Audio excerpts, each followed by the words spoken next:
cross-head bottom. You can create a single leg from half guard. It's a very, very strong attack from the half guard bottom.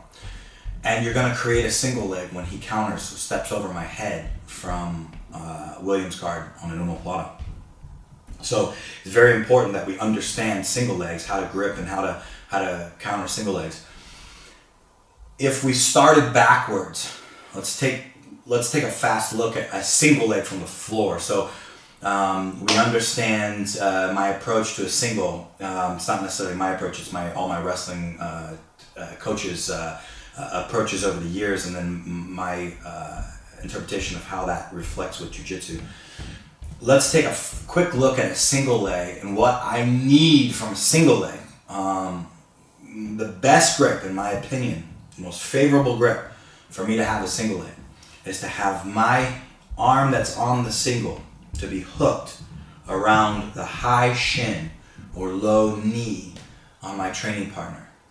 The other prerequisite I need for a good single is to have my shoulder connected to his hip. So let's look at a single leg from the ground before we do anything. So Kyle's on his knees. Let's say he's on his knees for simplicity to keep this simple. My right hand, if I didn't have that grip, I don't have that grip when his knees are on the ground. There's no reason for it. My right hand will be on the ground. My left hand would be on top of that hand. So we'd have our hands over hands. The reason why I like hand over hand versus palm to palm is because the readily available right hand. If I'm grabbing palm to palm, this is great. This works just fine.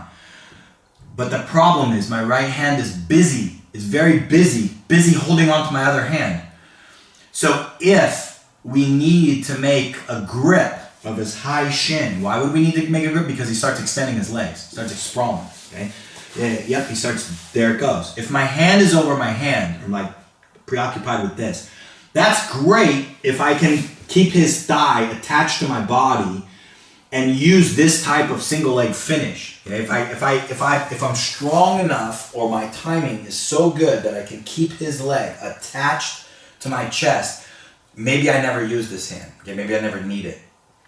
This is just my theory on singles. I like a palm over palm so that my right hand is available. So if in this scenario we are palm to palm and Kyle puts the weight on his hip or chest and sprawls, look how easy it is for me to take my right hand and grab his knee. Can you extend that leg, baby? It grabs it without any problem whatsoever because it's not busy. I cannot marry myself to my own grip because now it is my arms and back versus his hips and legs. And that's a battle that I may or may not win. We are very strong here as human beings. But if he is exceptional at stuffing my head and getting his legs into position, I may lose that battle. So when the legs extend, as he extends that leg, we can catch it if my hand is available. So one more time. My hand is here. He extends the legs and catch it.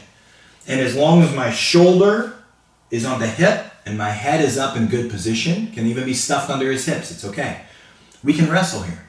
I have a lot of leverage because I'm controlling the knee and I'm controlling the hip.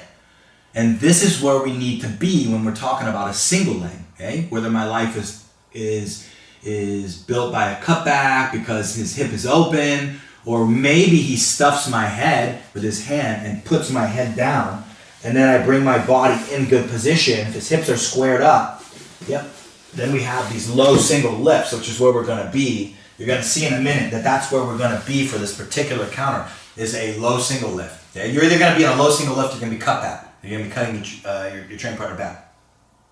It depends on how he walks over your body. Okay? So we're going to take a look at a few things that when he walks around your body, we must do if we have the frame. Okay? And then you should be fearless about, hey, I heard that someone can step over the frame. Untrue. They can step over the frame, but you have exceptional counters if they do. Okay? So if I lock my frame on this and I'm married to the lock, we looked at this before, I do not let go of the lock. And Kyle just literally walks right over my body. He goes cross-side, and I'm still holding on. Then he's going to pin me cross-side. Okay? And I've lost my timing. So again, here's what we need to keep in mind. When we have that frame, when I have the frame locked up, okay, and he chooses to walk over, because of the relationship between our body position, as he walks over my head, let's do it this way, buddy, first, get it. As he walks over my head, if I let go and begin the single leg approach early, as he gets this knee down and I come to the top, look at where we're getting into.